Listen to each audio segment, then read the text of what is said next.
በሚገባ ልክ አላገኘውም የሚል ጥያቄ ሲነሳ ነበር። የአማራ ህዝብ እንደ ህዝብ በጠላትነት ፈርጆ የኖረው ማን ነው? ለሴራ ጎንጓኞች የጦር መሳሪያ የሚያስታጥቀው ሀገር ሴቱ ነው። ሚኒሊክ ካለ ጎበና፣ ጎበና ካለ ሚኒሊክ ዘመናት ኢትዮጵያ መፍጠር የሚችሉበት ምንም አይነት እድል የለውም። ጠመንጃ በማንሳት ወደ ጫካ የገቡ ኃይሎች አሉ። የተዘጋ ቤቱን ፍሬሽ ኤር ለማስገባት መስኮት ሲከፍት ንጹህ አየር ብቻ አይደለም ወደ ቤቱ የሚገባው። የኢትዮጵያ ህዝብ እዚህ ምርጫ ላይ ሲሳተፍ ምን መልእክት ሊያስተላልፍ እንደፈለገ መውሰድ እንችላለን? ባለፉት 5 ዓመታት ብዙ ድንቅ ስራዎች ሰርተናል። በዚህ 5 ዓመት ግን ፈተናው ከባድ ነው። እንቅልፍ የሚያስተኛ አይደለም። ጠቅላይ ሚኒስትር ዶክተር አብይ አህመድ በፖለቲካዊ ኢኮኖሚያዊና ማህበራዊ ጉዳዮች ላይ ከአማራ ሚዲያ ኮርፖሬሽን አሚኮ ጋር ያደረጉት ቆይታ ዛሬ ምሽት 2:30 ይጠብቁን።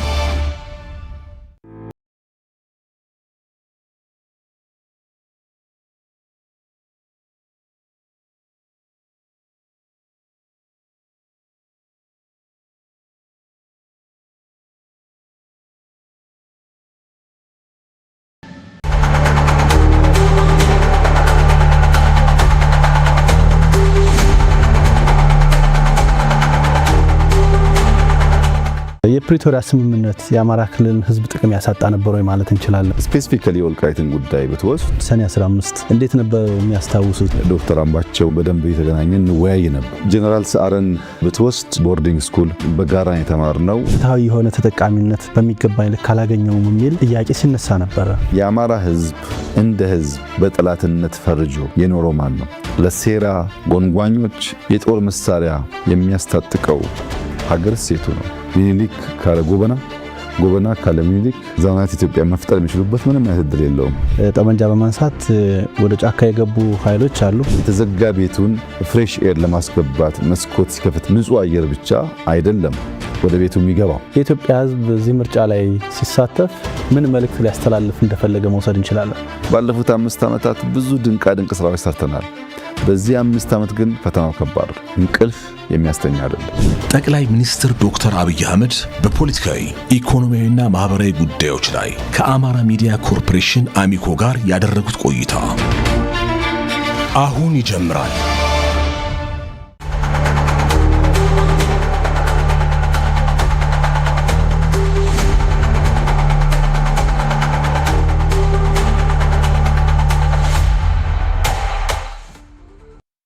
ጤና ይስጥልኝ ተመልካቾቻችን፣ ሙሉቀን ሰጥዬ ነኝ። በዛሬው ዕለት የአማራ ሚዲያ ኮርፖሬሽን አሚኮ ከኢፌዴሪ ጠቅላይ ሚኒስትር ክቡር ዶክተር አብይ አህመድ ጋር ቆይታ ያደርጋል። በቆይታችን በሀገራችን ዋና ዋና ጉዳዮች በተለይ ደግሞ አማራ ክልልን የተመለከቱ ፖለቲካዊ፣ ኢኮኖሚያዊና ማህበራዊ ጉዳዮች ላይ አተኩረን ቆይታ እናደርጋለን። አብራችሁን ክቡር ጠቅላይ ሚኒስትር ጊዜዎትን አጣበው ከአማራ ሚዲያ ኮርፖሬሽን ጋር ቆይታ ለማድረግ ስለፈቀዱ ክብር ይሰማናል። እጅግ አመሰግናለሁ። እኔም ስለጋበዝከኝ እጅግ አድርጌ አመሰግናለሁ። በጣም አመሰግናለሁ። ለመግቢያ የማደርገው ጥያቄ በኢትዮጵያ ታሪክ ውስጥ የአማራና የኦሮሞ ህዝብ አብሮ የመኖር ታሪክ እንዲሁም በሀገር ግንባታ ላይ የነበራቸውን አስተዋጽኦ እንዴት ይታያል የሚለውን ጥያቄ እንደ መግቢያ ወስጀዋለሁ። በኢትዮጵያ ውስጥ የሚኖሩ ህዝቦች በዘመናት መካከል አብረው ሲኖሩ በብዙ መልኩ የተጋመዱ፣ የተሳሰሩ፣ የተጋቡ፣ የተዋለዱ እና በጋራ የኖሩ ናቸው ሁሉም። በተለይ ደግሞ አማራና ኦሮሞን ስትወስድ በአቀማመጣቸውና በቁጥራቸው ከፍ ስለሚሉ በኢትዮጵያ ታሪክ መለስ ብለህ እያንዳንዱን አንጓ ብትመዝን በሶስት ዋና ዋና መንገዶች በስፋት የተጋመዱ መሆናቸውን ታያለህ። አንደኛው በጋብቻ ነው። ግለሰቦች ለንግድ ለውጊያ ሲንቀሳቀሱ አንዱ ካንደኛው እያገባ የመዛመድ ልምምዳቸው ሰፊ ነው። ሁለተኛው የፖለቲካል ጋብቻ ነው። ፖለቲካው በኢትዮጵያ ታሪክ ውስጥ በነበረው ቆይታ ወንበር ለማጽናት በሚደረግ ጥረት ሰፋፊ የፖለቲካ ጋብቻዎች ተፈጽመዋል። ሶስተኛው ደግሞ ባህላዊው ጉዲፈቻ ነው።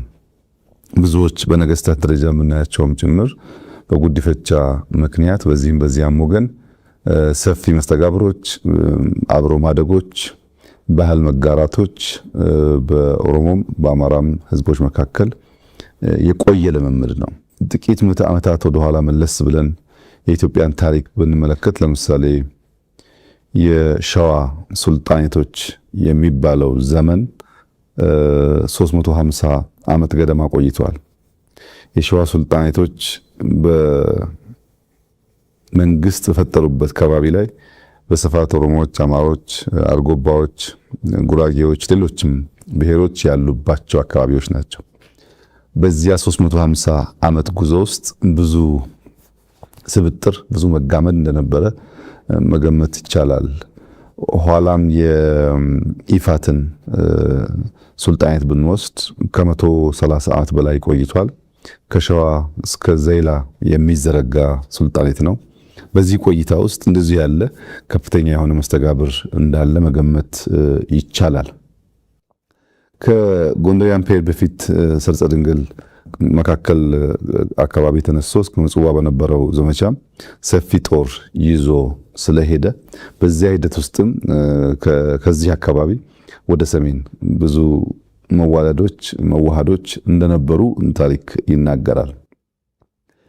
የጎንደሪያን ፔሪድ ብቻውን ግን ወስደህ ብታይ የነዚህ ህዝቦች በዘመናት መካከል በፖለቲካል ጋብቻ እና ጉዲፈቻ የነበራቸውን ውህደት በደንብ ማየት ትችላለህ።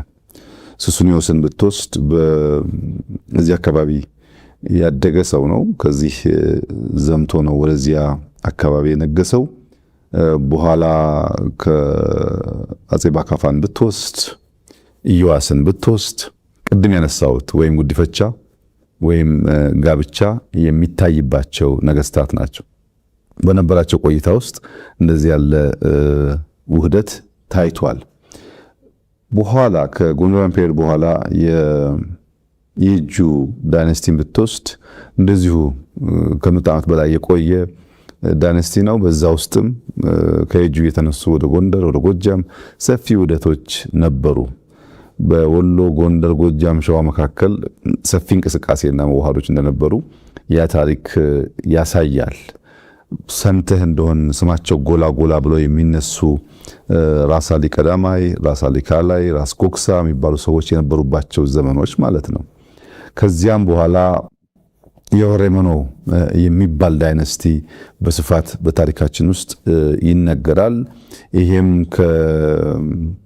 ከ200 ዓመት በላይ የቆየ ዳይናስቲ ነው።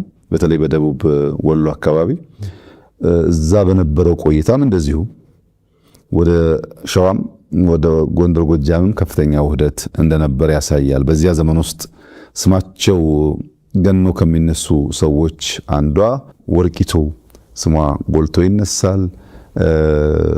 እነ ራስ ሚካኤል ስማቸው ይነሳል።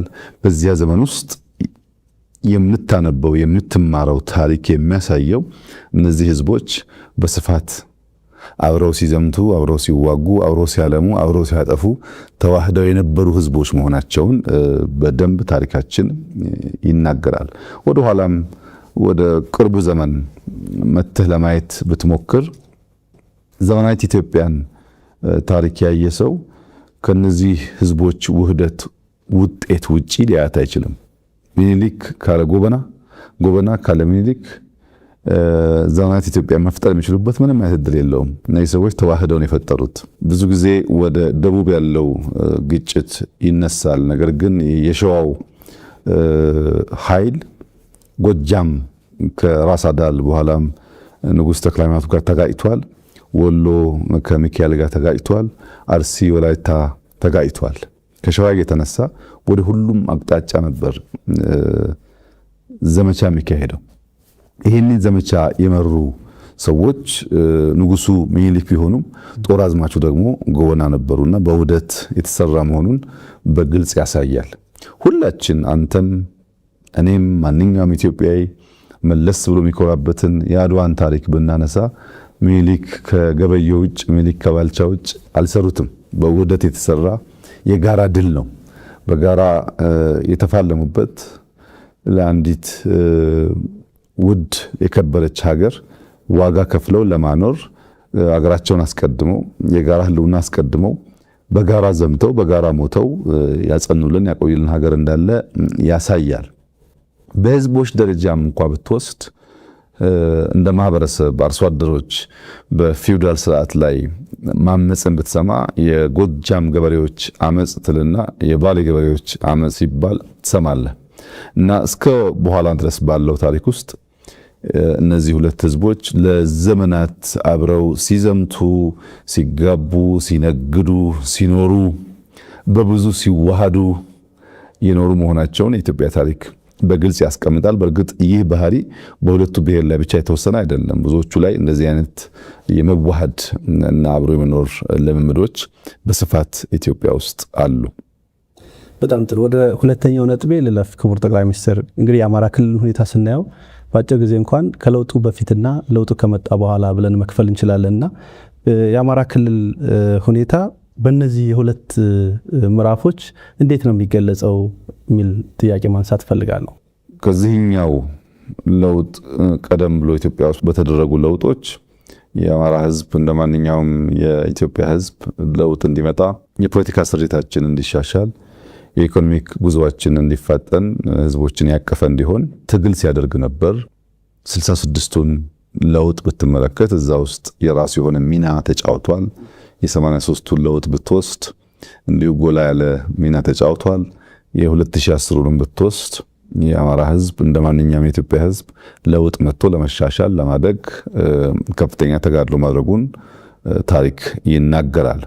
ከለውጥ ማግስት የነበረው ጉዞ የአማራ ህዝብ ወይ መላው የኢትዮጵያ ህዝብ ማለት ይቻላል በከፍተኛ ተስፋ የተሞላበት፣ ሁለት እጁን ዘርግቶ ለውጡን የተቀበለበት፣ በዚያ ለውጥ እሰራለሁ፣ አተርፋለሁ፣ አገር አጸናለሁ የሚል ህልም በብዙ የሚታይበት የሚገለጥበት ሁኔታ ነበረ። በእርግጥ በ2010 የመጣው ለውጥ በቅርብ ስለሆነ ሁሉም ሰው እንደሚያስታውሰው ከዚያ ቀደም በነበረው የፖለቲካና የኢኮኖሚ ስሪት ኢትዮጵያ ውስጥ የመዘጋት፣ የመታፈን፣ የመታሸግ ምልክቶች ነበሩ። አንድ ሰው ረዘም ላለ ጊዜ ከቤቱ ወጥቶ ወደ ራሱ ቤት ቢመለስ ያ ቤት ተዘግቶ የቆየ እንደሆነ ልክ በሩን ከፍቶ ሲገባ ቤቱ ሳፎኬትድ ይሆናል፣ ያፍናል፣ ይሸታል። የመጀመሪያው ስራው መስኮት ከፋፍቶ ንጹህ አየር እንዲገባ ቤቱ እንዲናፈስ ማድረግ ነው። ያንን መናፈስ ሳታደርግ እንደከዚህ ቀደሙ ቤት ውስጥ የለመድከውን የኑሮ ዘዬ መቀጠል አትችልም። የኛም ፖለቲካ ያ ሁኔታ ነበረው። ትንሽ ፖለቲካውም ኢኮኖሚውም ታፍኖ ተዘግቶ ስለቆየ ከፈትፈት አድርጎ ማናፈስ ይፈልግ ነበር። በዚያ በነበረ ሁኔታ መቀጠል ስለማይቻል እንደ ለውጡ እንደመጣ መስኮቶቻችን ከፋፈትን። እነዚያ መስኮቶች ከእስር ቤት ሊሆን ይችላል፣ ከውጭ ሀገር ሊሆን ይችላል፣ የፖለቲካ ዝንባሌ የማይታይባቸው ሰዎች የፖለቲካ ስብዕና መላበሳቸው ሊሆን ይችላል። ብዙ አይነት ሰዎች በዚያ መከፋፈት ውስጥ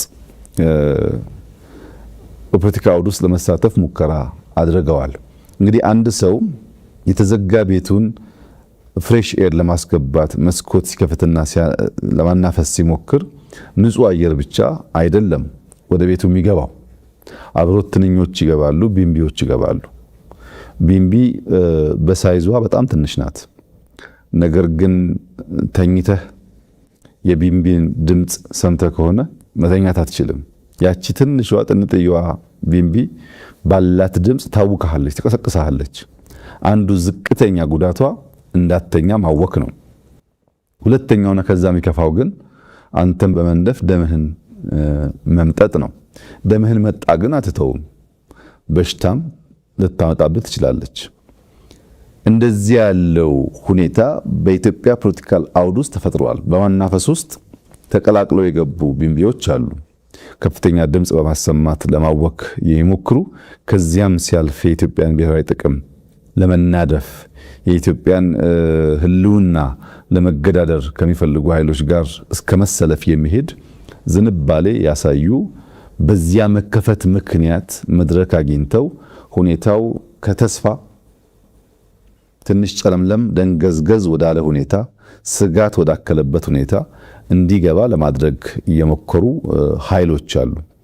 ይህንን ዝብርቅ መንፈስ ነው የምታየው በሁሉም ክልሎች። በአማራም ክልል በከፍተኛ ደስታ የተቀበለው የደገፈው፣ በኋላ በተፈጠረ ሁኔታ ደግሞ ምንድነው የመጣብን የሚል ድንግዝግዝ ስጋት እያደረበት እየዋለ እያደረ ሲመጣ ግን ነገር እየተገለጠ ሲሄድ የመደመር መንገድ ብቸኛው አማራጭ መሆኑን፣ ለመበልጸግ የሚደረገው ጥረት ተገቢ ጥረት መሆኑን ያመነ ኃይል ሆኖ እንግዲህ ዘንድሮ ያንን በምርጫውም አረጋግጧል። ብቸኛው ኢትዮጵያን የማጽኛው መንገድ ቅድም በታሪክ ያነሳሁት ውህደት እንደተጠበቀ ሆኖ ያንን በሚያርቅ፣ በሚያድስ፣ በሚያሻሽል፣ በሚያሰፋ መንገድ መሄድ ብቻ ነው እንደ ሀገር ተከባብረን ተዋደን በጋራ ጥረን ግረን አንዲት ታሪካዊት ሀገር ማጽናት የምንችለው የሚል እምነት የያዘበት ጊዜ ይመስለኛል። ወደ ለውጡ ልውሰዶትና ልክ ለውጡ እንደመጣ እርስዎ ወደ ኃላፊነት ሲመጡ ያደረጉት ወደ አማራ ክልል ተጉዞ የተለያዩ ሰዎች ጋር ቀጥታ ፊት ለፊት መገናኘት፣ ከዛም በመለስ ከለውጡ ከትንሽ ወራት በኋላ እንዲሁ በየበልዩ ቤተ መንግስት የአማራ ክልል ተወካዮችን አነጋግረው ነበርና ይህንን ለምንድን ነበር ያደረጉት? በእርግጥ ከለውጥ ማግስት ሳይሆን ትንሽ ወደ ኋላ ይሄዳል። በ2003 ክረምት የከፍተኛ አመራሮች ስልጠና ነበር። በዚያ ስልጠና ወቅት ከአንዳንድ የአማራ ጓዶች አመራሮች ጋር ንግግር የጀመርንበት ጊዜ ነበር። ያ ንግግር ትርክትን ማደስ ያስፈልጋል። መካከላችን ያለውን ግድግዳ ማፍረስ ይኖርብናል። የነበረው ታሪካችንን ፈትሸን መርምረን ወደ ምንተባበርበት፣ ወደ ምንተጋገዝበት፣ በጋራ ወደ ምንቆምበት ቁመና ካልተቀየርን የኢትዮጵያ ነገዋ አስጊ ነው የሚል ውይይቶች ነበሩን። የውይይቱን ሂደት መለስ ብዬ ሳስታውስ አሁን ኢትዮጵያ ውስጥ የሚታዩ የተለያዩ ኃይሎች መሰብሰብ፣ መጣመር፣ ያልተቀደሰ ጋብቻ፣ ብዙ ርቀት የማይሄድ ጋብቻ አይና የእኛን ሁኔታ አስታውሳለሁ። እኛ ያኔ የነበረን ውይይት በሶስት አንጓ የተከፈለ ነው። መገንባት የምንፈልገው ሀገር አለ። እዚያ ጋር ለመድረስ ግን ምን እንዳለን ማወቅ አለብን። ምን እንዳለን ከማወቃችን በፊት በሁኔታዎች ላይ ያሉን እምነቶች ምን እንደሆኑ እንወያይ ነበር። ምን እናምናለን? ለምሳሌ ታሪክን በሚመለከት ምን ታምናለህ አንተ? በታሪክ ምልከታችን ላይ፣ በኢትዮጵያ የብልጽግና ጉዞ ላይ፣ በኢትዮጵያ ሕዝቦች በእኩል የመጠቀም በእኩል የማደግ ሁኔታዎች ላይ ያለህን ምልከታ ያለህን ብሊፍ ማወቅ አንተም ማወቅ ጠቃሚ ነበር። መጀመሪያ እምነቶቻችንን በሚመለከት ብዙ ጊዜ ረዘም ላለ ጊዜ እንወያያለን። በእነሱ ጉዳይ ላይ ከሞላ ጎደል መግባባት ሲታይ what we possess የሚለው ሁለተኛው ፓርት ነበር። ምንድነው ያላት ኢትዮጵያ? እኛስ ምን አለን? ምን እኔ እሰጣለሁ? ምን ታመጣለህ አንተ? ምን አጋጭተን ነው ያ የምናስበውን ነገር የምናሳካው? ያሉን ነገሮች ከለየን በኋላ ደግሞ ምን ገነባትን ኢትዮጵያ በምን መልክ እንደምንገነባ እናነሳ እንወያይ ነበር። አሁን አይተህ ከሆነ ብዙዎቹ እምነቶቻቸውን ከሌል በኋላ ስለሚያደርጉ ልክ ትንሽዬ ነገር ሲመጣ መሰረቱ የተስተካከለ ስላልነበረ ቶሎ ይፈርሳል። ሁልጊዜም ውህደት ሲፈጠር፣ ሁልጊዜም በጋራ መተባበር ሲፈጠር ግለሰቦች፣ ፓርቲዎች፣ ቡድኖች መነጋገር ያለባቸው እምነት ነው። ምንድነው የምታምነው? ምንድነው ማምነው?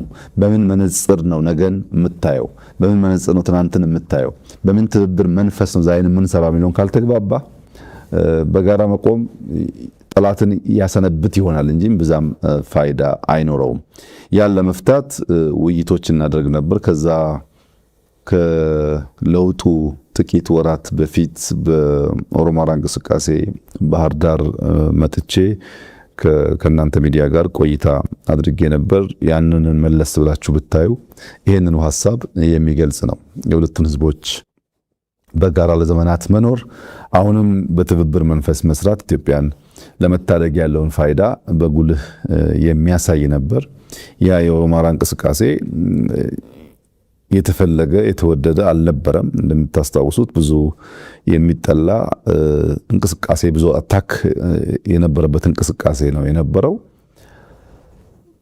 ከዛ እንቅስቃሴ በኋላ የለውጥ ፍላጎት ልክ እንደ በልግ ዝናብ ምንም ድምፅ ሳያሰማ በሚመጣበት ሰዓት ነገሮች ሁሉ ፈጣን ነበሩ። ያንን ባክግራውንድ ይዞ ነው ወደ ለውጡ ጉዳይ የገባ ነው ማለት ነው። የእንቅስቃሴ ዋነኛ ምክንያት ለውጥ ሲደረግ የህዝብን የልብ ትርታ በበቂ ደረጃ መገንዘብ ካልተቻለ ረዘም ላለ ጊዜ ለውጥን መምራት አይቻልም። ምንድነው እኔም አስበዋለሁ፣ ጓደኞቼ የሚያስቡት አለ፣ የምናቀውና የገባን ነገር አለ። ግን ያልገቡን ነገሮች ደግሞ እንደዚሁ ሊኖሩ ስለሚችሉ የሰውን ጥያቄ፣ አስተያየት፣ እምነት እኛ ረዘም ላለ ጊዜ ስንወያይባቸው የነበሩትን ጉዳዮች ማሱ እንዴት እንደሚያያቸው ለመገንዘብ የመጀመሪያው ስራ በየቀጠናው ሄዶ የህዝቡን የልብ ትርታ ማድመጥ ነበር እና የመጀመሪያ ጉዞ የአማራ ክልል ወደ ጎንደር ነበር። እንደሚታወሰው ጎንደር ከለውጥ ቀንዲሎች አንዷ ናት። የኦሮሞ ደም የኔም ደም ነው ብሎ የተነሱ ወጣቶች የታዩበት፣ ታሪኳን መለስ ብላ ለማየት የቻለች፣ በህዝቦች መካከል ያለውን ውህደት ያየች ከተማ ነበረች። በእርግጥ የኦሮሞ ደም የኔም ደም ነው የሚለው አባባል መፈክር ብቻ አይደለም፣ ትክክለኛ ነው። ጎንደር ውስጥ በስፋት የኦሮሞ ደም አለ። ቅድም ባነሳኋቸው ጋብቻዎች ምክንያት ብዙ ውህደቶች አሉ እና እዛ በመሄድ የህዝቡን ሁኔታ ለማድመጥ ሞክሬያለሁ። ከዚያ በኋላ በብዙ ከተሞች በባህር ዳር፣ በደሴ፣ በኮምቦልቻ፣ ደብረ ብርሃን፣ ወልዲያ፣ ደብረ ማርቆስ በኋላም የተውጣጡ ሰዎች እዚህም መጥተው ለሶስቴ ተወያይተናል። በዚያ ውይይት ውስጥ ህዝቡ ምን ይፈልጋል የሚለውን ለማየት ከፍተኛ ጥረት ተደርጓል። እንደኛ ባለ ታፍኖ በቆየ ፖለቲካ ውስጥ የሚደረግ ለውጥ ከህዝብ ጋር መወያየትና የህዝብን ልብ ትርታ ማድመጥ የሚያስፈልግበት ምክንያት ለምሳሌ የቻይናን ለውጥ ከማኦ በኋላ ዴንግ ሲመጣ የነበረው ሁኔታ ብናይ ከሞላ ጎደል ይመሳሰላል። ፖለቲካው የታፈነ ነው፣ ኢኮኖሚው የታፈነ ነው፣ ረሃብ አለ፣ ችግር አለ። ከ800 ሚሊዮን ያላነሰ ህዝብ በከፍተኛ ድህነት ውስጥ ይኖራል። ለዜጎች ምግብ ማቅረብ የሚቻልበት ሁኔታ አልነበረም። አይዲዮሎጂ ጎልቶ በትብብር ማልማት ሁለተኛ የሆነበት ሁኔታ ነበር። ይህን ጉዳይ ለመፍታት ዴንግ እንደመጣ ያደረገው ኢኮኖሚውን መከፋፈት ነበር። በኮሙኒዝም በሶሻሊዝም ያለውን እሳቤ ጥሶ ከሌሎች ከዚህ ቀደም ኢምፔሪያሊስቶች ብሏቸው ከሚጠሏቸው ኃይሎች ጋርም በትብብር ለመስራት ነበር የወሰነው። ዴንግ የመጀመሪያው የሶሻሊስት ካምፕ እና የቻይና መሪ አሜሪካን የጎበኘ ነው። አሜሪካንን ጎብኝቶ በትብብር እንስራ የሚል ጥያቄ ነበረው። ያን መከፋፈት ሲጀምር ግን ጉዳዩ አልጋ ባልጋ አልነበረም። ብዙም ገንዘብ ስላልነበረ ከዛ በፊት ብዙዎች እግረኞች ነበሩ። ባለ ሳይክል ለመሆን ባለ ሞተር ሳይክል ለመሆን ነገር ሲከፋፈት በዚያው ልክ ኮራፕሽን በጣም ተስፋፋ። ኮራፕሽን ብቻ ሳይሆን ኢንፍሌሽንም በጣም አደገ። ኢንፍሌሽን እና ኮራፕሽን ደግሞ ማስን የሚያስመርር ጉዳይ ነው። ያን ሃንድል ለማድረግ ያን ለመፍታት ጥረት በሚያደርጉበት ሰዓት ነበር ወጣቶቹ የፖለቲካል እንቅስቃሴ ያደረጉት። የፖለቲካል እንቅስቃሴው መንስኤ ደግሞ ምንድነው? ኢኮኖሚያችን ኢምፔሪያሊስት ካልናቸው ትናንት ከጠላናቸው ሰዎች ጋር የሚቀላቀል የሚከፈት ከሆነ ፖለቲካችን ቢከፈት እንዳለበት፣ ፖለቲካችን ልክ እንደነሱ ዴሞክራሲ ይሁን፣ ልክ እንደነሱ ምርጫ ይኑረን የሚል ጥያቄ ነበረ። ይሄ ጥያቄ እንዲህ በቀላሉ ምላሽ የሚያገኝ አልነበረም። ደም አፋሷል። ምክንያቱም በነዴንግ እምነት ጠንካራ መንግስት፣ ዲሲፕሊንድ ፓርቲ፣ ረዘም ላለ ጊዜ የሚጸና መንግስት ካልፈጠርን በቀር ቻይና ውስጥ ያለውን ችግር አንፈታም የሚል እምነት ነበራቸው። በርካታው ሰው በደህንነት ውስጥ ስላለ ኢኮኖሚክ ኦፕን አፑን እንጂ ፖለቲካል ኦፕን አፑን አይቀበሉም። ተማሪው ግን ኢኮኖሚን ከፍታችሁ ኢንፍሌሽንና ኮራፕሽን ከመጣ ፖለቲካውን ክፈቱት የሚል ጥያቄ ነበረው። ያን ለመከላከል ነበር ወደ ደም መፋሰስ የገቡት። በእኛ ሁኔታ አስቸጋሪ የሆነው ነገር ኢኮኖሚክ ኦፕን አፕ አድርገን ፖለቲካውን ብንተው ወይም ፖለቲካል ኦፕን አፕ አድርገን ኢኮኖሚን ብንተው ኢትዮጵያ ውስጥ ያለውን ሁኔታ መቀየር አንችልም።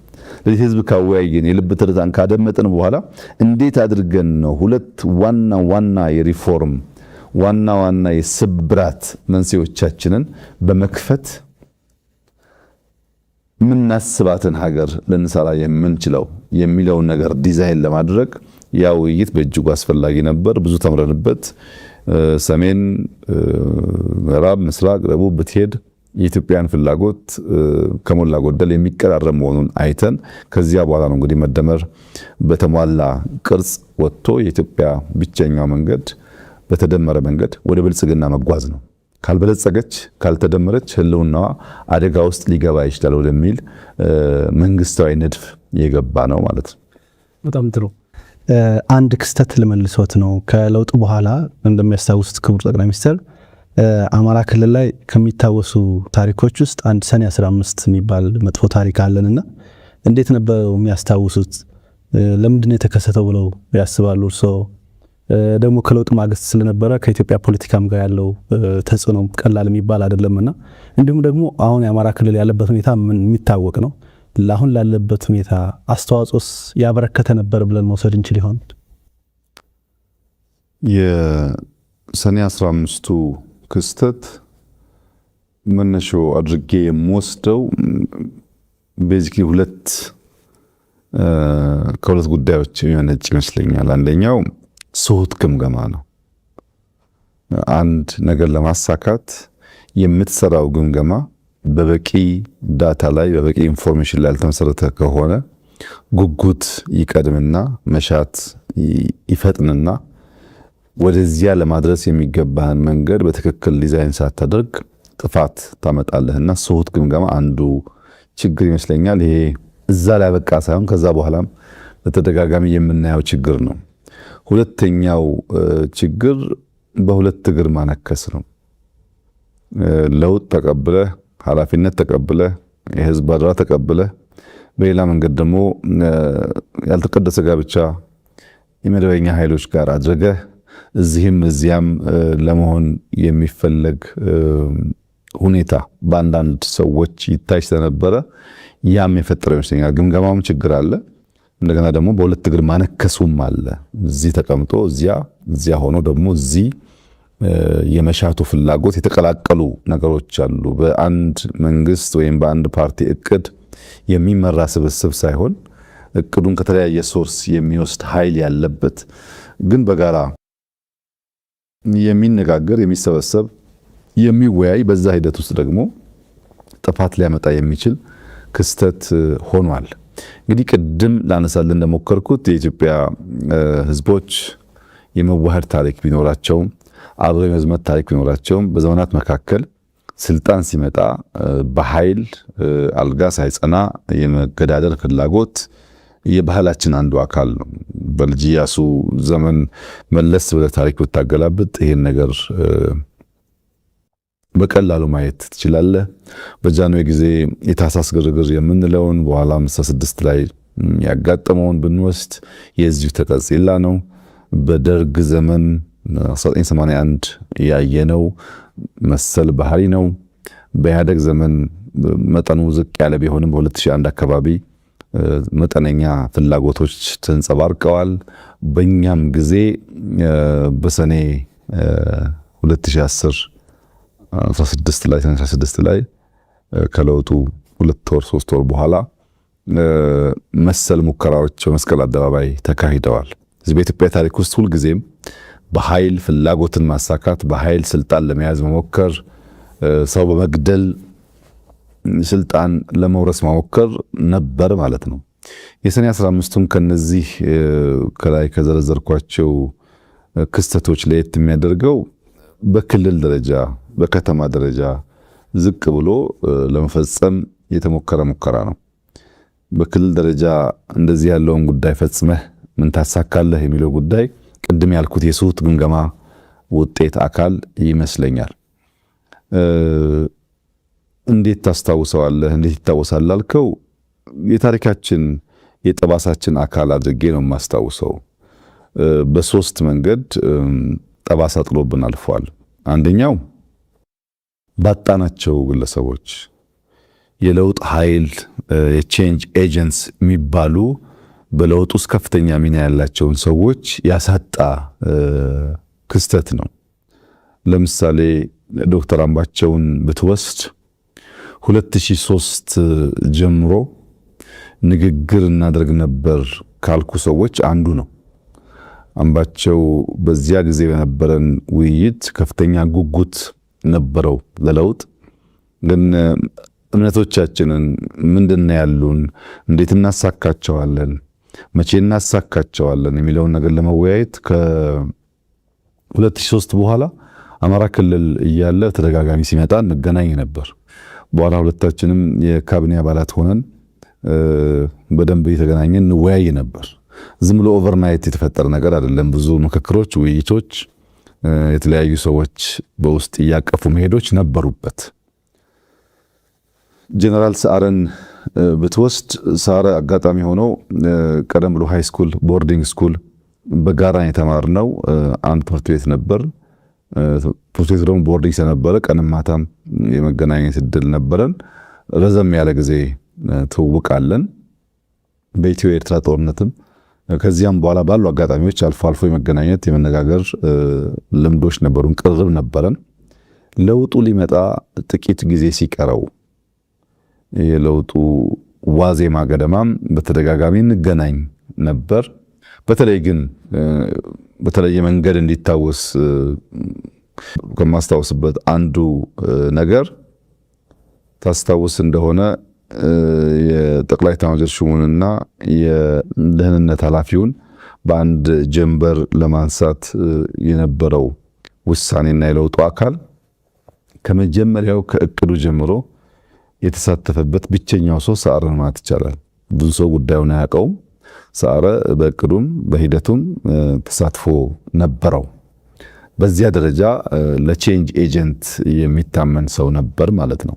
ሌሎቹንም ብታነሳቸው እነ ምግባሩ በዚያ ደረጃ ይታያሉ። በቅርበት ከኔ ጋር የሰሩት እነዚህ ቢሆኑም በዚያ ጊዜ ያጣናቸው ሰዎች ለለውጥ ኤጀንት ሆኖ ማገልገል የሚችሉ ቢቆዩ ብዙ የሚያበረክቱ ሰዎች ናቸው።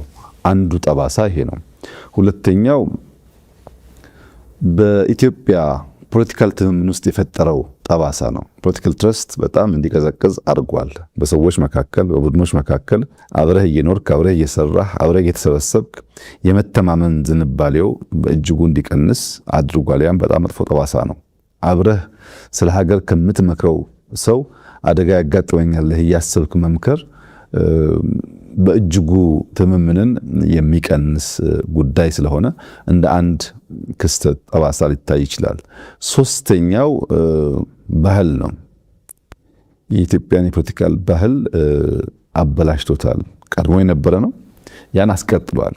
ከንግግር ከውይይት ይልቅ በመሳሪያ በጉልበት ግለሰቦችን በማፈን በመግደል ስልጣን ማረጋገጥ መጎናጸፍ ለመሞከር ያለውን ልምምድ የሚያስቀር መሆን ሲገባው የሚያስቀጥል መሆኑ በሶስተኛ ደረጃ በጠባሳነት አየዋለሁ። ክስተቱ ይበልጥ የሚያሳዝነው እና አሁንም ቆም ብለን ማየት የሚገባን ገዳይም ሟችም ሁለቱንም ኃይሎች በጀግንነት ያወሳ የፖለቲካል ዲስኮርስ የታየበት ነው። ይሄ በኢትዮጵያ ታሪክ ውስጥ እስካሁን ያለንበት ውጥንቅጥ ታሪክን እንዳለ አስቀምጦ ከመልካሙ ከስህተቱ መማር ሲገባ ታሪክን እየመረጥክ ታሪክን እያንሻፈፍክ ታሪክን በፈለከው መንገድ አድርጎ የማቆየቱ ጉዳይ አሁን ላለንበት አጠቃላይ ውጥንቅጥ ዋናው መሰረት የዚያ የትርክት ስብራት ጉዳይ ነው። አሁን እዚህ እንደዋዛ በብሔርተኝነት ስሜት በአውራጃዊነት ስሜት ታሪኩን አንሻፈን ብንጽፍ ብንናገር ነገ ልጆቻችን ዋጋ ሊከፍሉበት የሚችሉ ጉዳይ እንደሆነ ማሰብ አለመቻል ደግሞ ያሳዝነኛል። ይሄ ጉዳይ እንዳለ ታሪኩን አስቀምጠህ ከተቀመጠው ታሪክ ተነስተህ በሚኖር ትንተና የፈለከውን ነገር ወደ ቀኝ ወደ ግራ ወስደህ መማር ትችላለህ። ታሪኩን ማዛባት ግን እምብዛም ጠቃሚ አይደለም። ዛሬ ብቻ ሳይሆን ነገም ዋጋ ያስከፍላል። ትውልድ ዋጋ ይከፍልበታል። እኛ በህይወት እያለን የምናውቀውን ጉዳይ በተንሸዋረረ ታሪክ አረዳድ ተረድተን የምናስቀምጥ ከሆነ እኛ በማንኖርበት ሰዓት የሚኖር ትውልድ ደግሞ እንዴት አድርጎ እንደሚወስደው አሁን ባለው የኢትዮጵያ ታሪክ መመልከት ትችላለህ። አሁን ያለ የኢትዮጵያ ታሪክ የዚህ የተንሸዋረረ የፖለቲካል ኢንትሪግ ውጤት ነው። አብዛኛው ታሪክን እንዳለ በትክክለኛው መንገድ ማስቀመጥ ሳይሆን አዛብተን ማስቀመጣችን ምክንያት የሚፈጠር ችግር ነው። ከዚያም ሻገር ሲል የፖለቲካ ሴራ ተንታኞች መጠቀሚያም ሆኗል። ታስታውስ ከሆነ እለቱ ቅዳሜ ነበር፣ ዊኬንድ ነበር። ማምሻ ላይ ነበረ ይሄ ጉዳይ የተፈጠረው እና እኔ እዚህ ቢሮ ቆይቼ ከቢሮ ስወጣ መረጃም የሰማሁት እና ለሚዲያ ምን ነገር አለበት የሚል ሐሳብ መጥቶ የሚዲያ አካላት ይጠሩ ብለን ፋና፣ ኢቢሲ፣ አሚኮ ተጠርተው ነበር። የሰጠሁበትን ቦታ እስከዛሬ አስታውሰዋለሁ እኔ። ነገር ግን ፋናና ኢቢሲ ምናልባትም ዊኬንድ ስለሆነ ምሽትም ስለነበረ ስንጠራቸው በዚያ ፍጥነት አልመጡልንም። አሚኮ ግን ጎረቤት ነው፣ እዚያ 4 ኪሎ ነው መስሪያ ቤቱ። መኪናም ላያስፈልገው ይችላል እዚሁ ስለሆነ ልክ ጥሪው ሲደረግ ወዲያው አሚኮ መጣ። አሚኮ መጥቶ የተወሰነ ደቂቃ ጠበቅን እነዚያ ቢደርሱ ብለን ዘገዩብን እና መጨረሻ የመጣው ሐሳብ ምንም እኮ ችግር የለውም አሚኮ ወስዶ ለሁሉም ሊያከፋፍል ስለሚችል ለአሚኮ ይሰጥ ተብሎ ምሽት ላይ ነው እኔ ቤት ነው ለአሚኮ ሰጠሁኝ። በኋላ ግን ባህር ዳር ላይ ሆኖ መግለጫ ሰጠው ወደሚል የሴራ ትንታኔ ተቀይሯል። እንደዚህ ያለው ከእውነት የተፋታ ለዛሬም ለነገም የማይበጅ ውስጥህ እያወቀ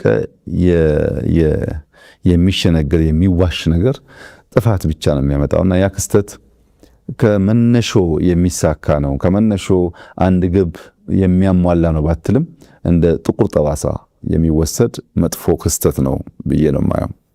አመሰግናለሁ ክቡር ጠቅላይ ሚኒስትር። ወደ ሌላ ነጥብ ልውሰድዎት። ለውጡ እንደመጣ ሁሉም ኢትዮጵያዊ እንደገለጹት በተስፋ ለውጡን በከፍተኛ ሁኔታ ሲደግፍ ነበረ።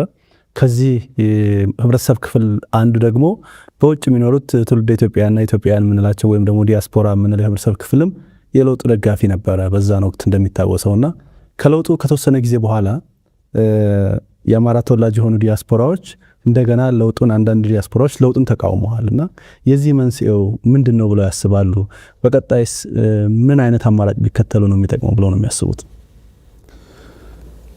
ለውጡን በመደገፍ እና ባለመደገፍ ጎራ የመቀያየሩ ጉዳይ በአማራ ዲያስፖራ የሚወሰን አይደለም። በሁሉም ዲያስፖራዎች የሚታይ ነው። በውጭ ሀገርም ብቻ የሚወሰን አይደለም። በሀገር ውስጥም ያ ነገር ሊያጋጥም ይችላል። ሰዎች በተለያየ ምክንያት ጎራቸውን ይቀያየራሉ። እኔ የሚመስለኝ በሶስት ዋና ምክንያቶች ጎራ መቀያየሮች ያጋጠሙ ይመስለኛል። አንደኛው የተሳሳተ ስሌት የነበራቸው ግለሰቦች ናቸው። ልክ ለውጡ ሲመጣ አንተ ባህር ዳር ተቀምጠህ የሆነ ጉዳይ ጽፈህ ሊሆን ይችላል፣ ተናግረህ ሊሆን ይችላል። እኔ እዚህ አዲስ አበባ ሆኜ የሆነ ነገር አድርጌ ሊሆን ይችላል። አንዱ ናይሮቢ ሆኖ የሆነ ነገር አድርጎ ሊሆን ይችላል። ሁሉም ሰው ይሄን ለውጥ የጀመርኩት ያመጣሁት ያዋለድኩት እኔ ነኝ ብሎ አምኗል። ብዙ ግለሰቦች ያሉበት ሁኔታ አጠቃላይ ለውጡን መርቶ ከአንድ ጫፍ ለማድረስ የሚያስችል አለመሆኑ በግልጽ የሚታይ ቢሆንም ግን አምነዋል ሰዎቹ። እኔ ነኝ የዚህ ለውጥ ባለቤት፣ እኔ ታስሬ፣ እኔ አገር ተሰድጄ፣ እኔ እንደዚህ ሆኜ ያመጣሁት ይሄን ለውጥ እና ይሄ የመጣው ለውጥ እኔ በማስበው መንገድ መሄድ አለበት። ከተቻለ ምነክስ፣ ካልተቻለ ደግሞ ማነክስ መሆን አለብኝ የሚል እምነት ያመኑ ሰዎች የተጋባባቸው ግለሰቦች ነበሩ። እነዚህ ግለሰቦች ለውጡ የብዙ ሰዎች ጥረት፣ ብዙዎች ዋጋ የከፈሉበት፣ በብዙ ድካም የመጣ እነዚያን ሰዎች በማስተባበር የሚመራ እንጂ የግለሰቦች ፍላጎት ለማሳካት የሚፈጸም አለመሆኑን ሲረዱ ሞክረው ሲያቅታቸው አውቶማቲካሊ የጎራ ለውጥ አሳይተዋል። መጀመሪያ ሮጦ መምጣት፣ ለመቀላቀል መሞከር፣ እንደፈለጉት ነገር እንደሚሄድ ማሰብ ሁኔታ ነበራቸው። ያ አልሆነም።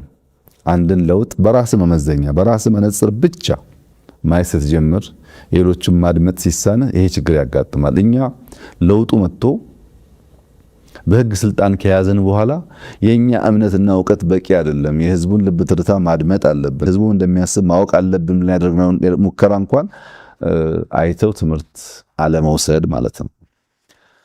ሁለተኛው የጎራ መደበላለቅ የሚታየው ለርካሽ ዓላማ የሚቃወሙ ሰዎች ናቸው። ከዩቱብ ንግድ ጋር የሚያያዝ ወይም በአንዳንድ ሀገራት አሳይለም ለመጠየቅ ጥገኝነት ለመጠየቅ መደረግ ሙከራ መቃረን፣ መሳደብ፣ ማንቋሸሽ ብቸኛ መንገድ ነው የሚያስቡ ሰዎችም እንዲሁ አሉ። ይሄን የምታየው አንዳንድ ሰዎች በጣም ያንቋሽሹ ሲያደብና ኢትዮጵያ ሲመጡ እኛ እኮ እንዲህ ያልመሰለንም ሀገር ተቀይሯል፣ ብዙ ለውጥ ነው ያለው፣ በደንብ አልነገራችሁንም በጣም እንደተጸጸቱ ሰዎች ሆነው ይቀርባሉ። ሄዶ ደግሞ ትንሽ 6 ወር 8 ወር ሲቆይ የግድ ገንዘብ ጥቅም ስለሆነ መልሶ ያ ባህሪ ሲያገረሽ ታያለ። እንደነዚህ አይነት ሰዎች አሉ። በሶስተኛ ደረጃ ግን እውነተኛ ጥያቄ ያላቸው ሰዎች ደግሞ አሉ። በአንዳንድ ጉዳይ ላይ እውነተኛ ጀኖን ጥያቄ አንስተው በበቂ ደረጃ ምላሽ ያላገኙ ሲመስላቸው እንደዚህ አይነት ስሜት የሚሰማቸው ሰዎች አሉ። ያ የኛም ድክመት ያለበት ሊሆን ይችላል። እና የተለያየ ጎራ ነው፣ በአንድ ካታጎሪ የሚወሰድ አይደለም። መንገዳቸው ምን ይሁን እንዴት ይቀጥሉ ይሻላል ላልከኝ፣ ያው እውነተኛ ጥያቄ ያላቸው ቀርብ ብሎ ማየት ነው። ይምጡ፣ ይመልከቱ፣ ይጠይቁ፣ አብሮ ይስሩ። ለውጥ ዳር በመቆም ብቻ አይሳካም። መሳተፍ ይፈልጋል። ወንዝን ለመሻገር አብሮ መዋኘት እንጂ ውሃውን ዝም ብለህ ብትወቅሰው አይበጅም፣ አይጠቅምም። ስለዚህ ኑ አብረን እንዋኝ። በዋና ውስጥ በጣም ብዙ ፈተና ይኖራል። በዛ ሂደት ውስጥ ነው ትክክለኛውን ነገር የምታገኙት ብዬ ነው መክረው። በተሳሳተ መልኩ በተሳሳተ ስሌት ውጤቱን የገመቱ ሰዎች የኢትዮጵያ ነባራዊ ሁኔታ ያኔ ብቻ ሳይሆን አሁንም የተገነዘቡ አይመስለኝም። የኢትዮጵያ ነባራዊ ሁኔታ መገንዘብ፣ ዘመኑን መገንዘብ ያስፈልጋል። አንተ እንኳን በምታውቀው ከለውጡ ዓመት 2 ዓመት በፊት ኢትዮጵያ ውስጥ የዳታ ፔኔትሬሽን የዳታ ስፋት ውስን ነው። ብዙ ሰው አብዛኛው መረጃ የሚያገኘው ከናሽናል ሚዲያ ነው። ብዙ ሚዲያዎች አልነበሩም። ስልክ እንዳሁን ኢንተርኔት በበቂ የለውም። ዳታ በስፋት አልተሰራጨም። ብዙ መረጃ የሚሰራጭበት መንገድ ውስን ነው። አንተ ብቸኛው ተናጋሪ ልትሆን ትችላለህ። አሁን በጣም ብዙ ተናጋሪ፣ ብዙ ተንታኝ፣ ብዙ አዋቂ ያለበት ጊዜ ነው። በአንዳንድ ጉዳዮች ላይ ብዙ መረጃም ያለበት ጊዜ ነው እና ነባራዊ ሁኔታው ማወቅ ያስፈልጋል።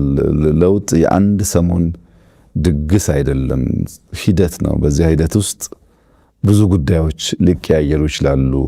ረጅም መንገድ መሆኑን አምኖ ራስን አስተምሮ ራስን አጀስት ማድረግ የሚያስፈልግ ይመስለኛል። ጫና መቋቋም የሚሳናቸው ለጊዜያዊ ችግር ሲሉ ደግሞ ሸብረክ የሚሉ ሰዎች ጥጃው ሳይወለድ በረቶ ይዘጋም። መከራው፣ ችግሩ፣ ሂደቱ በአጭር ጊዜ ውስጥ የሚፈጸም ስላልሆነ ለርካሽ ዓላማ ለርካሽ ጥቅም ሲባል ከቁም ነገር መጉደል አይሆንባችሁ። ታሪክ መስራት የሚያስችል ሁኔታ ካለ ለዚያ መሄድ፣ ያም ካልተቻለ ደግሞ ከታሪክ ቀኝ መቆም እንጂ ላነሰ ለወቅታዊ ችግር ሲባል ብርታት በማጣት አቋም በማጣት የሀገርን ጥቅም በመወላወል ማሳጣት ጥቅም አለው ብዬ ብዙ አላምንም። በዚህ መንገድ ቢኬድ ይሻላል ብዬ አስባለሁ። ስራው እስከተሰራ ድረስ ውጤት እስካለ ድረስ የሰው ልጅ የማየት የማመዛዘን አቅም እስካለ ድረስ እውነታው እየተገለጠ መሄዱ አይቀርም ብዬ አምናለሁ። አመሰግናለሁ ክቡር ጠቅላይ ሚኒስትር። ወደ ሌላው ነጥብ ልለፍ። ብልጽግና እንደ ፓርቲ የመደመር መንግስትም እንደ መንግስት ሲመጣ የአማራ ህዝብ ይፈታቸዋል ይመልስልናል ብለው ሲያነሷቸው ወይም ተስፋ ያደርጓቸው ጥያቄዎች ነበሩና እነሱን ከመመለስ አንጻር ምን ተከናውኗል ብለው ያስባሉ? ብዙ ጊዜ ደግሞ የአማራ ህዝብ ከሚያነሳቸው ጥያቄዎች መካከልም እንዳብነት ከወሰንና ከማንነት ጋር የሚገናኙ ጉዳዮች ዛሬም ድረስ አልተፈቱም፣ ረጅም ጊዜ ወስደዋል እየተባለ ይነሳል። ይሄ ደግሞ የአማራ ህዝብ ለብልጽግና መንግስት የሚኖረውን ድጋፍ እንዲቀንስ እምነቱን እንዲላላ ያደርገውም ወይ የሚለው ላይ ማብራሪያ እንዲሰጡኝ ይፈልጋሉ። በዚያ ከለውጥ ማግስት ባደረግነው ውይይት በሁሉም የአገሪቱ ጫፎች የነበሩት ጥያቄዎች፣ አስተያየቶች በሁለት አንኳር ጉዳዮች ተከፍለው ይታዩ ይችላሉ። አንደኛ ፖለቲካ ጥያቄ ነው። ሁለተኛ ደግሞ የመልማት ጥያቄ ነው። ልማትና ፖለቲካ ናቸው ጎልተው በተለያየ ቋንቋ በተለያየ መንገድ የሚነሱት። በአማራ ክልል የነበረውን ጥያቄ ከዚህ ተለይቶ የሚታይ አይደለም። የመጀመሪያው የፖለቲካ ጥያቄውን ብንወስድ በሁለት ከፍለን ማየት እንችላለን። ራሱ የፖለቲካውን ጥያቄ አንደኛው ረጅም ጊዜ የሚወስድ ዘላቂ መፍትሄ የሚሻ አስተማማኝ ሰላም ማረጋገጥ የሚፈልግ ከአንድ ብሔር፣ ከአንድ ክልል፣ ከአንድ ፓርቲ በላይ ማሳተፍ የሚፈልጉ ጉዳዮች አሉ። በአንድ ፓርቲ የማይመለሱ፣ በአንድ ክልል የማይመለሱ፣ በአንድ ከባቢ ፍላጎት የማይመለሱ የሌሎችን ተሳትፎ የግድ የሚጠይቁ ጉዳዮች አሉባቸው ጥያቄዎች ውስጥ። ለምሳሌ ህገ መንግስት በሚመለከት ባንዲራው ላይ ጥያቄ የሚያነሱ ሰዎች አሉ። አንቀጽ 39 ላይ ጥያቄ የሚያነሱ ሰዎች አሉ። በወሰን ጉዳይ በወሰን ይገባኛል ጥያቄ የሚያነሱ ሰዎች አሉ። እንደነዚህ ያሉ ጥያቄዎች ሙሉ እይታን ዘላቂ ሰላም የሚያረጋግጡ ምላሽን ማምጣት ይጠይቃሉ። እንዲሁ ሰምተህ ወዲያው የምትመልሳቸው ጉዳዮች ሳይሆኑ ሂደት ይፈልጋሉ። ለዚያ ረዘም ላለ ጊዜ እንግዲህ በውይይት እንደቆየን ይታወቃል። እያንዳንዱ የራሱ ችግር ስላለበት ለምሳሌ ከነዚህ ጥያቄዎች ውስጥ ስንቶቹ እንደሆኑ ባላቅም ብዙዎቹ በሀገራዊ ምክክሩ ምላሽ ሊያገኙ እንደሚችሉ ተስፋ አደርጋለሁ። ነገር ግን ሐረርጌ ሄደህ የተጠየቀውን ጥያቄ እዛው ምላሽ ሰጣለው ብትል ወለጋ ስትሄድ ጥያቄ ሊወልድ ይችላል። ወላይታ ሶዶ ሄደህ ተጠይቀህ ለዚያ ምላሽ እዛው ሰጣለው ብትል ጎንደር ስትሄድ ጥያቄ ሊወልድ ይችላል። ከዚህ ማሳያ አንዱ የወልቃይት ጥያቄ ነው። የወልቃይት ጥያቄ ረዘም ላለ ጊዜ ይገባኛል ጥያቄ በአማራ ክልል ሲነሳ ቆይቷል። ይህንን ጉዳይ የሁለቱም ክልል ህዝቦች ያሳተፈ ያወያየ በህገ መንግስቱ መሰረት በሪፍረንደም የተረጋገጠ ለዘላቂ ሰላም መነሾ የሚሆን ካልሆነ እድል አግኝቻለሁና አሁን ላፈላርግ ብትል ሲቀየር ይበላሻል። ለምሳሌ ከዚህ ቀደም የፌዴራል ክልል ስሪት ሲሰራ በህዝቦች ውይይት ቢሆን ያ ነገር የተፈጸመው ለረጅም ጊዜ ጥያቄ ሆኖ አይቀጥልም ነበር። ያን ስህተት የሚደግም ነገር ነው። አሁን ስለሚመች እናርገው የሚል ጥያቄ የሚነሳበት መንገድ ውይይት ይፈልጋል። ስፔሲፊካሊ የወልቃይትን ጉዳይ ብትወስድ በትግራይ በኩል ያለው ጥያቄ ፌዴራል መንግስት ስርዓት ውስጥ በትግራይ ክልል ይተዳደር ነበር። በጦርነቱ ምክንያት ነው ያንን ቦታ ያጣ ነው። አሁን ደግሞ ለአማራ ህዝብ ህልውና እንታገላለን የሚሉ ኃይሎች ሁሉ ውሰዱት፣ አብረናችሁ እንዋጋለን፣ ይገባችኋል እያሉን ነው። እየከለከለን ያለው የፌዴራል መንግስት ነው። የፌዴራል መንግስት ከዚህ ጉዳይ ራሱን ቢያወጣ እኛ በማንኛውም መንገድ በኃይልም ይሁን በሰላም ቦታችንን እናስመልሳለን። እንቅፋት የሆነብን የፌዴራል መንግስት ነው እንጂ ለዚህ ህዝብ የሚታገሉ ወገኖችም ጭምር ለዚህ ህዝብ እንታገላለን ባዮች ጭምር እንድንወስድ ፈቅደው የዚያ ትግል ተባባሪና አጋር ሆነዋል። እናንተ ናችሁ እንቅፋቱ ይላሉ። ወደ አማራ ክልል ደግሞ ስትመጣ ከጦርነት በኋላ በፌዴራል መንግስት ውክልና የሚተዳደረው የወልቃይት ክልል በህግ አግባብ በተሟላ መንገድ ወደ አማራ ክልል መመለስ ሲገባው የፌዴራል ክልል መንግስት አልመለሰም ብለው ያስባሉ። ሁለቱም ጋር ጥያቄ አለ ማለት ነው። ይህንን ጥያቄ የምንፈታው አንዱን ወገን በማስደሰት ለአንዱ ወገን ምላሽ በመስጠት አንዱን ከጥያቄው ጋር እንዲቆይ ብናደርገው ዘላቂ ሰላም አያመጣም። የጊዜ ጉዳይ እንጂ መልሶ ግጭት ይፈጥራል። መልሶ ግጭት የሚፈጥርን ነገር ለአጭር ጊዜ እፎይታ ለአጭር ጊዜ ደስታ መመለስ ደግሞ የመደመር መንግስት ፕሪንሲፕል አይደለም። የኛ አንደኛው ፕሪንሲፕል ሚዛናዊነት ነው። ሁለተኛው ሙሉ እይታ ነው። በምንወስናቸው ውሳኔዎች ዘላቂ ሰላም፣ ዘላቂ ልማት፣ ዘላቂ አብሮነትን የማያረጋግጥ የአጭር ጊዜ ድል ከሆነ ታይም ቦምብ ነው። ነገርን ለጊዜው ያዳፍናል እንጂ ከናካቴው አያጠፋውም ብለን ስለምናስብ አንመርጠውም። መንገዱን ጊዜ ወስዶ ተወያይተን ተመካክረን ሕግን ስርዓትን ተከትለን የህዝቦችን ተሳትፎ አረጋግጠን ብንወስን ግን ለዘላቂው ሰላም ሊያረጋግጥ ይችላል የሚል እምነት ስላለን አብዛኛው በኢንክሉሲቭ ናሽናል ዲያሎጉ 4 ዓመት የፈጀ ሂደት ነው። ብዙ ሺህ ሰዎች የሚሳተፉበት ነው። አሁን እኔን ካነጋገርኩ በኋላ ራንደምሊ ሄደህ አንዱን ከሰሜን አንዱን ከምስራቅ አንዱን ከደቡብ ብታነጋግር በዚህ መድረክ መገኘቴ ብቻ ከበቂ በላይ ነው ይሉሃል። በጣም ብዙ ነገሮች ይነሳሉ፣ ብዙ ቅሬታዎች ይነሳሉ። አንዱ የአንደኛውን ጥያቄና በሽታ ያደምጣል።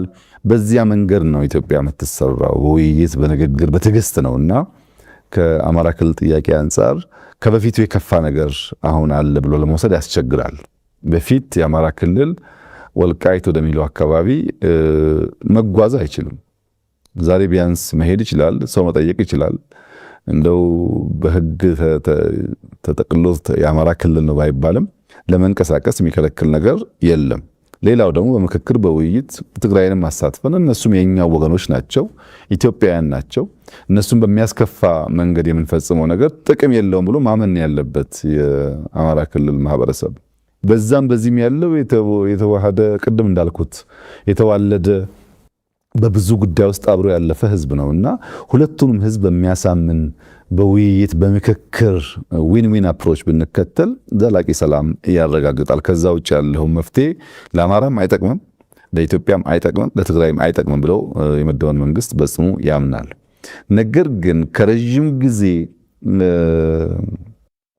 ምላሽ ከሚሹ ባሻገር ያሉ በአጭሩ ፓርቲው መንግስት መመለስ የሚገባቸውን ብዙ ፖለቲካል ጥያቄዎች ግን ምላሽ አግኝተዋል። ለምሳሌ በፓርቲ ውስጥ እኩል ተሳትፎ አልነበረም። አንደኛ ባለቤትና ጎረቤት ነበር። ኢትዮጵያውያን ከፊሉ ባለቤት ከፊሉ ጎረቤት ወይም አጋር ተብሎ የተከፈለበት ሁኔታ ነበረ። ባለቤት ከተባሉትም ደግሞ ሃይራርኪ ነበራቸው። ዴሞክራሲን በሚያሳይ መንገድ ባለቤትነታቸው የሚያረጋግጥ ነገር አልነበረም። ለምሳሌ ፓርላማ ውስጥ ኦሮሞ፣ አማራ በቁጥራቸው ምክንያት በርከት ያለ ወንበር ቢኖራቸውም በፓርቲ ውስጥ ግን ኦሮሞም፣ አማራም፣ ትግሬም እኩል ወንበር ነበራቸው። እኩል ወንበር ነበራቸው ማለት መንግስቱን የሚመራው ፓርቲ ነው። ፓርቲ ውስጥ ማጆሪቲ ሩል ማይኖሪቲ ራይትስ የሚባለው የዲሞክራቲክ ፋውንዴሽን መሰረቱ እሳቤው አልነበረም። ቲፒኤልኤፍ 9 ሰው አለው፣ ኦህዴድ 9 ሰው አለው። እነዚህ ሰዎች በኩል ድምፅ ነው ወስነው ያ ውሳኔ ወደ ፓርላማ የሚፈጸመው። ይሄ ተሳትፎን የተዛባ ያደርገዋል፣ መስተካከል ነበረበት የሚል ጥያቄ ነበር። ሪጂናል ኦቶኖሚ ክልሎች ከፌዴራል መንግስት በህግ ከተሰጠው ስልጣን ባሻገር ጣልቃ ሳይገባባቸው በነፃነት ልማታቸውን፣ ሰላማቸውን፣ ፖለቲካቸውን እንዲያራምዱ መፍቀድ ላይ እንደሚታወቀው ውስንነት ነበር። ያን መመለስ ብዙ የሌሎችን ክልሎች ተሳትፎ ሳይፈልግ ራሱ መንግስት ራሱ ፓርቲ መወሰን መቀየር ይችላል። በፌዴራል መንግስት አካታችነትን በሚመለከት ኢሹዎች ነበሩ። በቁልፍ ቁልፍ ተቋማት ውክልናችን ለምሳሌ አየር መንገድ ወስደህ፣ ቴሌኮም ወስደህ፣ ሜቴክ ወስደህ እንደዚህ ገንዘብ ያለባቸው ሺፒንግ ላይንስ ወስደህ የሚታየው ካቢኔ ብቻ ሳይሆን ሌሎችም አካባቢዎች ላይ የነበረው ውክልና አሳታፊ አካታች አልነበረም የሚል ስሞታ ቅሬታ ነበር። ያለ መፍታት ብዙ ርቀት ተኪዷል። መጥፎ ትርክቶች አሉ።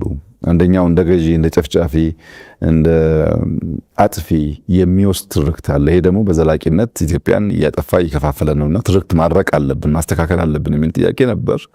እሱን ለመፍታትም የውስጥ ውይይት፣ የመንግስት ውሳኔ በቂ ስለነበረ ማድረግ ተችሏል።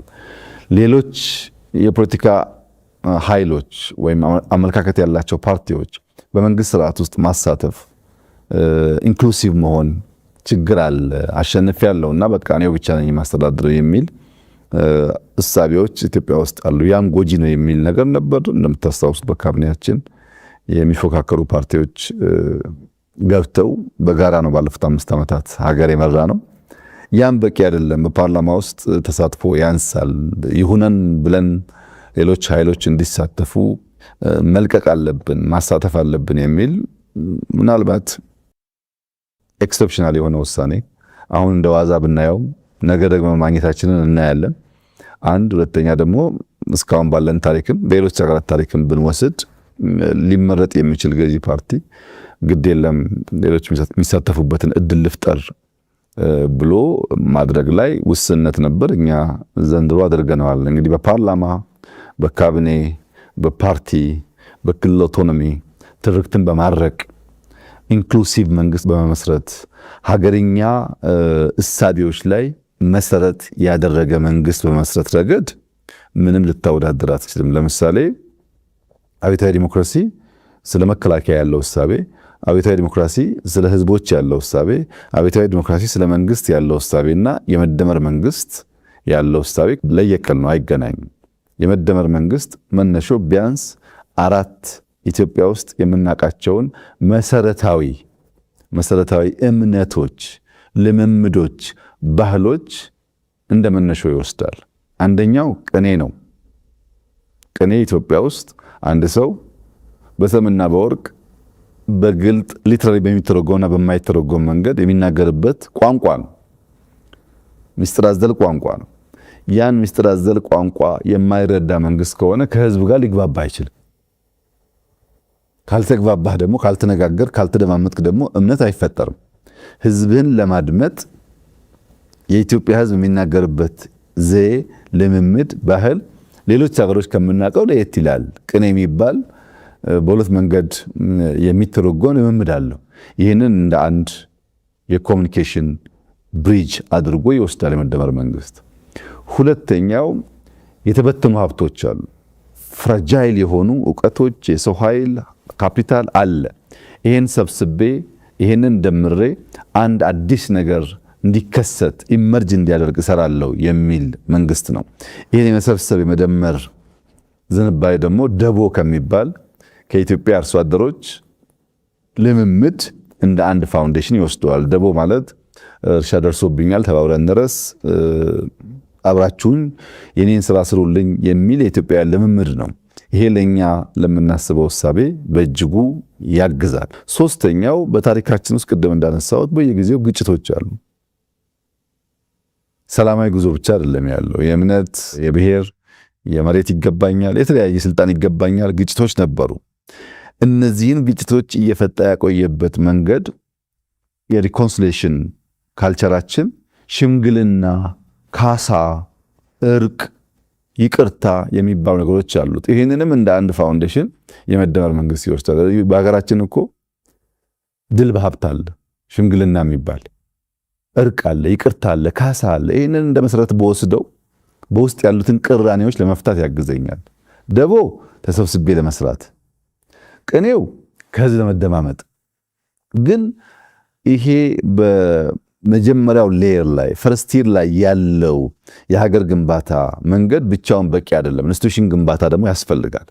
ለኢንስቲትዩሽን ግንባታ ደግሞ ገዳን እንደ መሰረት ይወስዳል። ገዳ ለብዙ መቶ ዓመታት ብዙ አይነት ጥቃት እየደረሰበት ከልጅ ልጅ ሲወራረስ የቆየ መንግስታዊ ስርዓት ነው። ይሄ መንግስታዊ ስርዓት የስልጣን ገደብ የሚያረጋግጥ፣ ግልጽ የስልጣን ክፍፍል የሚያረጋግጥ፣ አንተም መስራት ያለብን ማድረግ ያለብኝን ያኛው ማድረግ ያለበትን በግልጽ የሚያስቀምጥ፣ የስልጣን አወራረስ ሂደቱ ሰላማዊ መሆን ብቻ ሳይሆን ሰው የማዘጋጀት ሂደቱም ከፍተኛ ልምድ ይገኝበታል። ይህን ተቋማዊ ልምድ ደግሞ እንደ አንድ መሰረት እንወስዳለን። ለተቋም ገዳን ብንወስድ፣ ለኮሚኒኬሽን ቅኔን ብንወስድ፣ ለሪኮንሲሊየሽን ሽምግልናን ብንወስድ፣ አብሮ ተባብሮ ለመስራት ደግሞ ደቦን ብንወስድ አብዛኛው ጉዳዮቻችን ምላሽ ያገኛሉ ብሎ ነው የመደመር መንግስት ከሀገርኛ ብሂል፣ እውቀት፣ ካልቸር የመነጨ ለኛ በቂ ምላሽ መሆን የሚችል እሳቤ ላይ ቆሞ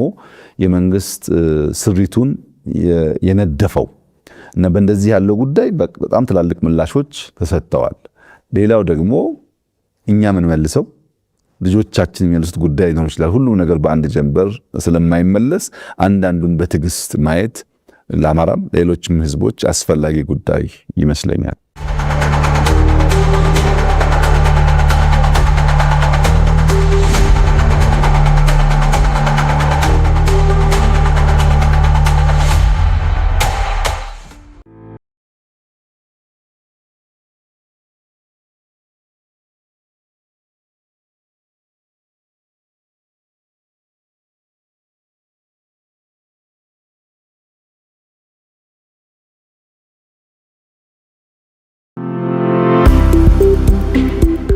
በሀገራችን ኢትዮጵያ ባለፉት 7 ዓመታት የተከናወነው የአረንጓዴ አሻራ መርሃ ግብር ዓለም አቀፍ ተቀባይነትን ያስገኘላት ነው። በእነዚህ ዓመታት